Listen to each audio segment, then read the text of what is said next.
230. 부동산 금융에 관한 설명으로 틀린 것은 1. 부동산 투자회사와 조인트 벤처는 자금 조달 방법 중 지분 금융에 해당한다. 맞습니다. 2. 원리금 균등 상환 방식에서는 상환 초기보다 후기로 갈수록 매기 상환액 원금 상환액이 커진다. 맞습니다. 3번 주택담보노후연금은 연금 개시 시점에 주택 소유권이 연금 지급기관으로 이전된다. 이전되는 것은 아닙니다. X. 주택담보노후연금은 주택을 담보로 생활자금을 대출받은 후 가입자가 사망하거나 기간이 종료할 후 주택을 처분해서 그동안의 원리금을 상환하는 것입니다. 따라서 연금 개시 시점에 주택의 소유권은 원소유자가 갖게 됩니다. 4. 주택저당담보부 채권은 MBB는 주택저당대출 차입자의 채무 불이행이 발생하더라도 MBB에 대한 원리금을 발행자가 투자자에게 지급해야 한다. 맞습니다. 5. 다층 저당증권 CMO의 발행자는 동일한 저당풀, 모기지풀에서 상한 우선수위와 만기가 다른 다양한 저당담보부 증권을 발행할 수 있다. 맞습니다. 다 오고 하나만 X 틀린 것을 고르니까 230번은 3번이 정답이 되겠습니다. 231번 부동산 신탁입니다. 신탁의 장단점에 대한 설명 중 가장 적절하지 않은 것은 자, 부동산 신탁은 개인이 자기의 부동산을 개발하거나 관리할 능력이 없어서 신탁업자 또는 신탁회사에 맡기는 겁니다. 즉 자기의 이익을 극대화하기 위해서 하는 겁니다. 1. 부동산 신탁 개발은 사업을 집행함에 있어 공공성을 전제로 하기 때문에 이상하죠. 공공성이 아니라 개인의 사익을 위한 겁니다.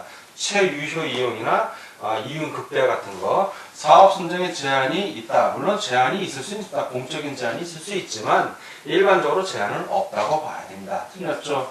2번 토지 소유자인 위탁자는 신탁 수익권을 양도할 수 있어 유동성을 확보할 수도 있다. 맞습니다. 자기가 신탁한 수익권을 양도해서 돈을 받을 수도 있는 겁니다. 3. 신탁회사의 전문성을 활용함으로써 이해관계자들에 대한 안전성과 신뢰성의 제고에 도움이 된다. 맞고요. 4번 수탁자는 권리 의무의 주체가 될 수 있는 권리 능력과 유효한 법률 행위를 할 수 있는 행위 능력을 가져야 한다. 맞습니다. 5번 신탁 설정 후에는 토지 소유자의 상속이 사업의 진행에 직접적인 영향을 미치지 않는다. 즉 상속이 되더라도 신탁을 이미 설정을 했기 때문에 신탁 사업은 계속 진행이 된다는 얘기입니다. 맞습니다.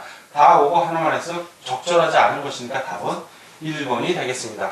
232번 문제를 풀도록 하겠습니다. 232번 다음은 주택금융의 의의와 기능에 관한 설명이다. 타당하지 아니한 것은 1. 주택금융은 주택의 거래를 원활히 하고 국민의 지분 능력을 높이기 위해 주택을 담보로 금전을 대부하는 일련의 경제행위이면서 법률행위이다. 맞습니다. 자, 법적인 조치도 다 취해집니다. 2. 주택금융에는 주택소비금융과 주택개발금융이 있다. 소비는 주택을 살 때 저당 잡는 걸 얘기하고 주택개발은 아파트 같은 거 짓기 위해서 돈 빌리는 행위를 말합니다. 맞습니다. 3번 주택금융은 주택 소유를 주택의 유효 소유로 전환시켜주는 역할을 한다. 맞고요. 4번 주택소비금융에는 정부의 주택보조금이 있고 주택개발금융에는 저당대부. 저당대부 역시 소비금융입니다. 틀렸죠? 개발금융에는 그 주택을 개발하는 거, 아파트 짓는다든가 할 때, 택지를 개발한다든가 할 때, 그때 그 토지 같은 거를 저당으로 개발자금 빌려주는 게 개발금융입니다. 5번 주택금융은 임차 가구의 자가주택입니다. 주택 소유를 확대하는 데 기여한다. 오타가 났습니다. 이건 맞는 지문입니다. 다 오고 4번만 X 아니한 거 고르니까 답은 4번이 되겠습니다. 233번 다음은 부동산 금융에 대한 설명이다. 거리가 먼 것은 1. 부동산 금융은 주택을 구입하거나 개량하고자 하는 가계를 지원하는 주택소비금융과 공급자인 주택건설업자에게 대출해주는 주택개발금융을 포함한다. 맞습니다. 2. 소비금융으로서의 저당대우는 장기저리 일시불 대출, 분할 상환, 반영구적 저당대출의 성격을 지닌다. 맞고요. 3번 공급자 금융으로서의 건축대부는 단기 고리, 단기적 대출, 일시불 상환, 한시적 저당대출의 성격을 지닌다. 맞습니다. 4번 주택금융의 융자 비율을 확대시키면 초과 공급으로 부동산 가격이 하락하는 왜곡 현상이 초래될 수 있다. 자, 이거는 자 보면은 수요와 이런 거 있을 때 한번 수요 공급 그려봅시죠. 이쪽은 가격, 주택 가격 양이라고 원래 수요와 공급이 이렇게 되는데 수요하고 공급이 되는데 이 선상에서 처음에는 수요가 이렇게 딱 균형이라고 맞았다고 생각을 하면 되는데 융자 비율을 확대시키게 되면 그 가격이 떨어진 거와 똑같은 현상이 나타납니다. 즉 돈이 많아지니까 수요량이 이렇게 늘어나. 그러면 이 시점에서 늘어나게 되면 초과 수요가 발생합니다. 아니면 수요 곡선 자체가 우측으로 이동을 해요. 자, 가격선은 여기인데 공급은 바로 공급이 늘지 않기 때문에 수요는 이쪽으로 이동을 했기 때문에 이만큼 수요가 초과하게 됩니다. 그게 초과 수요예요. 그러면 가격은 이렇게 상승을 하는 거예요. 위로. 상승을 합니다. 그래서 부동산 가격, 초과 공급으로 부동산 가격이 하락하지는 않습니다. 오히려 상승하면 상승했지. 자, 틀렸고요. 초과 공급이 아니라 초과 수요가 되죠. 초과 수요가 돼서 부동산 가격이 하락이 아니라 상승하는 겁니다. 자, 5번. 주택담보대출은 장기 저리의 반영구적 저산대출 성격을 가지므로 대출 기간은 주택자금의 유동성 문제가 발생할 수 있다. 맞습니다. 234번 문제를 보겠습니다. 234번. 다음은 주택금융에 대한 설명이다. 틀린 것은 1. 주택금융은 수요와 공급을 모두 탄력적으로 만들어 주기에 주택시장에서의 주택거래가 활성화된다. 맞습니다. 2번. 주택소비금융은 주택 소유 계층에게만 혜택이 뭐뭐에게만 이런 거 들어보면 일단 한번 의심해 보세요.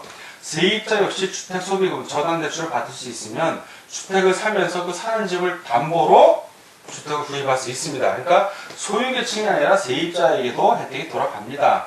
그래서 자원의 효율적 병에 기여를 하는데 못한다 안 됐고 주택 소유 계층에게만 요거 문장 틀렸고 완전히 틀렸죠. 3번 주택금융제도는 저축을 유도하여 주택자금을 조성하게 해준다. 그렇죠. 저축도 유도합니다. 맞고요. 4번 부동산 금융은 토지 금융과 주택 금융으로 나눌 수 있으며 이중 주택 금융이 큰 부분을 차지한다. 그렇죠. 아파트 담보대출 생각하시면 됩니다. 5. 정부는 주택경기 과열 시 주택금융을 축소하고 그렇죠. 이자율을 올려버리는 겁니다. 불황시에는 확대하여 주택경기를 조성한다. 이자율을 낮춰주고요. 맞습니다. 다 5 하나만 해서 틀린 걸 고르니까 234번은 2번이 정답이 됩니다. 다음 235번 문제를 풀도록 하겠습니다. 국내 부동산 금융의 현황에 대한 설명 중 틀린 것은 1. 다양한 부동산 관련 자산을 기초로 한 자산 유동화 증권이 발행되고 있다. 현재 발행되고 있습니다. 두 번째, 부동산 투자 회사 제도가 도입되면서 소액 투자자도 대규모 부동산에 투자할 수 있게 됐다. 부동산 투자 회사에 주식을 사면 되니까 맞는 얘기입니다. 3번, 부동산 개발 관련 대출 채권이 증권화되면서 개발 사업의 자금 조달 방법이 다양해지고 있다. 맞습니다. 4번, 2차 주택저당 시장 제도가 도입되어 운영되고 있다. 그렇죠. 맞습니다. 주택저당 증권 MBS를 생각하시면 됩니다. 5번, 부동산 신탁회사의 신탁 업무 중 토지 개발 신탁 업무는 아직 허용되고 있지 않다. 허용되고 있습니다. 이게 틀렸네요. X 다 오고 하나 X 틀린 걸 고르니까 답은 5번이 되겠습니다. 236번 다음은 프로젝트 파이낸싱에 대한 설명이다. 거리가 무슨 프로젝트 파이낸싱 그러면 이거는 프로젝트에 대해를 담보로 해서 돈을 빌려서 사업을 하는 겁니다. 따라서 이 사업자는 이 프로젝트 파이낸싱에 의해서 돈을 빌려온 것에 대한 채무에 대해서 책임을 지지는 않습니다. 자, 그걸 염두에 두고 풀어보시면 됩니다. 1. 프로젝트 파이낸싱은 사업자의 신용이나 물적 담보로 대출을 받는 것이 아니라 맞죠? 해당 사업으로부터 발생하는 미래의 현금 흐름을 담보로 자금을 조달하는 방식이다. 정확하게 설명하고 있습니다. 두 번째, 프로젝트 파이낸싱은 사업의 수익성이 장기적, 안정적, 고수익성이 하므로 대규모 프로젝트나 해외 건설 부문에서 많이 이루어진다. 맞습니다. 자금이 무지하게 많이 들어가는 사업일 때 프로젝트 파이낸싱을 합니다. 3. 자금을 대는 측과의 공동사업 형태이기에 사업 주체가 다양해지므로 절차가 복잡하여 사업 지연이 나타날 수도 있습니다. 맞고요. 4. 해당 사업이 도산하면 사업주는 개인적인 책임에 대한 이행 책임을 지지 않는데 져야 한다고 나왔으니까 이거 틀렸네요. 자, 마저 보면 해당 사업에서 발생하는 현금 흐름이나 자산의 범위에서 채권 청구가 가능하다. 이 뒷말은 맞는데 사업주는 개인적인 채무에 대한 이행책임을 지지는 않습니다. 틀렸고요. 5. 프로젝트 파이낸싱은 부의 금융이므로 해당 사업의 현금 흐름 및 채무 관계가 모기업의 대차 대주표에 나타나지 않습니다. 그리고 해당 사업의 성패 여부는 모기업의 신용도 및 재무제표에 영향을 미치지 않는다. 정확하게 설명하고 있습니다. 즉 프로젝트 따로 프로젝트만 따서 사업을 한 거기 때문에 그렇습니다. 다 오고 하나 X, 문제가 거리가 먼 걸 고르니까 답은 4번이 되겠습니다. 자, 237번. 부동산 금융의 자금 조달 방법 중 하나인 지분 금융과 관련이 없는 것은, 지분 금융 그러면 지분 금융 그러면 이게 주식 같은 거 생각하시면 돼요. 주식 또는 주식을 발행하지 않는 법인 같은 경우는 그냥 글자 그대로 지분을 등재해주고 돈을 조달하는 방법입니다.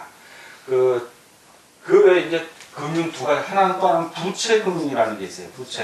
부채 금융 같은 경우는 지분이 없습니다. 그냥 뭘 담보로 이제 돈을 빌려주면 되는 건데, 대표적인 게 저당 대출이에요. 저당.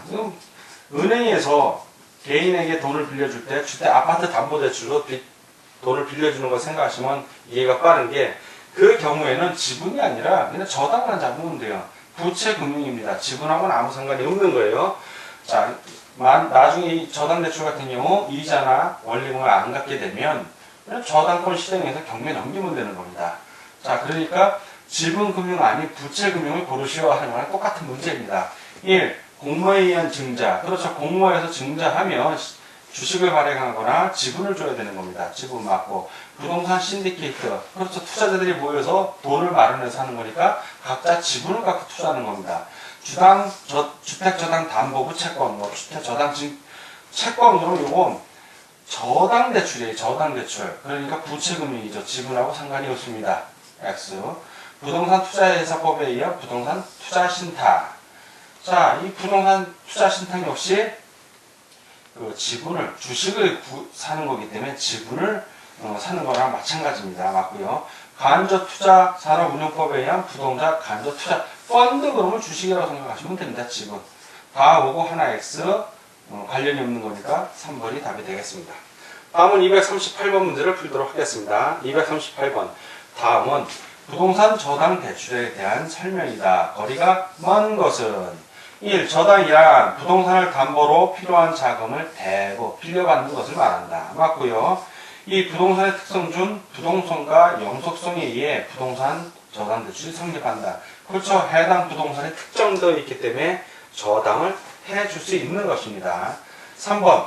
부동산 대출에 의해서 무주택 계층의 주택 소유 기회가 확대될 수 있다. 그렇죠. 무주택 계층이라 하더라도 자기가 살려는 집을 담보로 저당 대출을 받아서 주택을 소유할 수 있기 때문에 그렇습니다. 4번. 저당 대출을 받는 자를 저당권자. 아니죠. 저당권자는 바로 은행이에요. 저당을 해주는 사람이고, 대출을 하는 기간을 저당권 설정자는 대출 받는 사람. 거꾸로 설명이 되어 있죠. 틀렸네요. 5번. 부동산 저당 대출은 일반 대출보다 대출 기간이 길죠. 장기 저리, 금리가 낮은 특징이 있다. 맞습니다. 다 오고 X, 거리가 먼 것이니까 238번은 4번이 정답이 되겠습니다. 다음 239번 문제를 풀겠습니다. 저당 시장 구조의 특성을 설명한 것처럼 틀린 것은 1차 저당 시장은 차입자, 대출자, 그렇죠. 돈 빌린 사람하고 은행으로 구성되며 저당 채권이 형성된다. 정답이고요. 이건 맞고요. 2차 저당 시장은 유동화 중개 기관과 저당 투자자로 구성되며 저당 채권이 증권화되어 유통된다. 맞습니다. 3번. 1차 대출 기관은 저당 담보부 채권을 2차 저당 시장에 매각하여, 그렇죠. 이 저당 담보부 채권을 매각해서 증권화해서 파는 겁니다. 맞고요. 이 2차 저당 시장에 매각을 하면 우리나라 같은 경우는 한국주택금융공사에서 그걸 증권화해서 파는 겁니다. 투자자에게. 4번. 2차 대출 기간은 저당 담보부 채권을 자산으로 보유하거나 저당 담보부 증권으로 전환하여 저당 투자자에게 매각할 수 있다. 이 2차 대출 기간이 바로 한국주택금융공사입니다. 맞고요. 5번. 저당 유동화 제도가 활성화되려면 저당 투자자들의 요구 수익률이 저당 수익률보다는 작아야죠. 작아야 저당 유동화 회사도 이익을 남겨서 팔 수가 있기 때문에 그렇습니다. 이건 틀립니다. 그래서 다 오고 하나 X 틀린 걸 고르니까 239번은 5번이 정답이 되겠습니다. 240번 다음은 저당의 유동화 제도에 대한 설명이다. 가장 거리가 먼 것은 1. 저당 담보부 증권이나 MBS란 저당 제출기관이나 저당 회사들이 자신들이 설정하거나 사들인 저당을 담보로 해서 발행하는 증권을 말한다고 했습니다. 두 번째, MBS의 종류는 저당 담보부 증권입니다. MPTS, MBB, MPTB, CMO 등이 있다 맞고요. 3번, 저당의 유동화 제도는 저당권 자체를 하나의 상품으로 저당시장에서 유통하게 하는 것을 말한다 맞고요. 4. 2차 저당시장은 저당 대부를 받은 원래의 저당 차입자하고는 직접적인 관련은 없습니다. 관련이 없고요. 5번, 저당의 유동화로 저당권이 상품으로 유통되면 신용청주의 수단으로 활용이 됩니다. 이미 상품으로 유동이 됐으니까. 근데 활용이 되지 않는다라고 했으니까 틀렸네요. X. 다하고 하나만 X. 거리가 먼 곳을 구하는 거니까 답은 5번이 되겠습니다. 수고하셨습니다. 지금까지 우리는 부동산학개론 실전 문제풀이 399선에 230번부터 240번까지 풀었습니다. 오늘 실전 문제풀이 22강 강의를 여기서 마치고 다음 시간에 뵙도록 하겠습니다. 감사합니다.